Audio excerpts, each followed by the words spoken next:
বাংলা নববর্ষের প্রথম দিনেই দাপট দেখিয়েছে রোদ আর গরম। গতকাল দেশের বিভিন্ন অঞ্চলের ওপর দিয়ে তাপপ্রবাহ বয়ে গেছে, যা আজ বুধবার আরও নতুন নতুন এলাকায় ছড়িয়ে পড়তে পারে বলে জানিয়েছে আবহাওয়া অধিদপ্তর। বর্তমানে রাজশাহী, পাবনা, সিরাজগঞ্জ, যশোর, চুয়াডাঙ্গা ও কুষ্টিয়া জেলার ওপর দিয়ে মৃদু তাপপ্রবাহ বয়ে যাচ্ছে। এদিকে আজ এই তাপপ্রবাহের পরিধি শুধু বাড়বে না, বরং সারা দেশে দিনের তাপমাত্রা আরও 1 থেকে 2 ডিগ্রি সেলসিয়াস পর্যন্ত বাড়তে পারে। গতকাল দেশে সর্বোচ্চ তাপমাত্রা রেকর্ড করা হয়েছে রাজশাহীতে 37.6 ডিগ্রি সেলসিয়াস। স্যান্ডেলিনা সো, রূপচর্চায় আভিজাত্য। এছাড়া পাবনা, চুয়াডাঙ্গা ও কুষ্টিয়ায় তাপমাত্রা ছিল 37 ডিগ্রির ঘরে।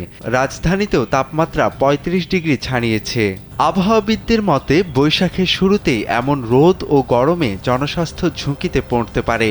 বিশেষ করে শ্রমজীবী মানুষ ও শিশুদের জন্য এই আবহাওয়া বেশ কষ্টকর। বিনা প্রয়োজনে দীর্ঘক্ষণ রোদে না থাকা এবং শরীর সতেজ রাখতে প্রচুর পানি পান করার পরামর্শ দেওয়া হচ্ছে।